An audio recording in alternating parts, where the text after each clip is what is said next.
autistic neurodivergent creators, did you know that your special interest actually regulates your nervous system? So being able to engage in what you love and what you really want to do makes you feel alive, quite literally. I think that's why so many of us seem to be able to really lock in on what we're doing and seem so self-disciplined in ways that other people can't even fathom.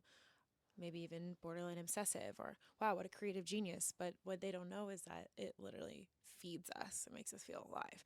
But on the other hand, when you're burned out and you can't reach for that and you lose that ability to have that intense hyper focus on what makes you feel alive, you have this emptiness, almost like a guilt of something pulling at you that you can't reach.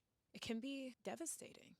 This is what helps me. Burnout can happen no matter how hard you try to prevent it. In the world we live in, even a bad night's sleep too many nights in a row, and I'm on my way to a meltdown.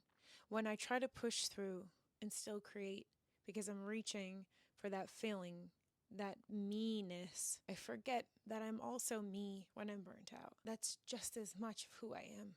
And then instead of creating when I'm burnt out and when it feels horrible and I feel like my thoughts won't connect and I'm so exhausted and what is the point of all of this and I'm not even that good at it, just pause and instead listen. What do you need? Because it might be to reach for those things that filled you up in the first place, the thing that led you to why you wanted to have a monotropic focus on one interest: movies, art, reading, listening to music, looking outside. It can be that simple. Being an artist is not just creating. It's also participating in art. It's also experiencing it. And both parts are equally important because life and what happens in burnout, it's not in the way, it is the way. I have had some of the most beautiful epiphanies in burnout. I've reached to the bottom of the depth of my feelings and asked myself, what is it that I really want?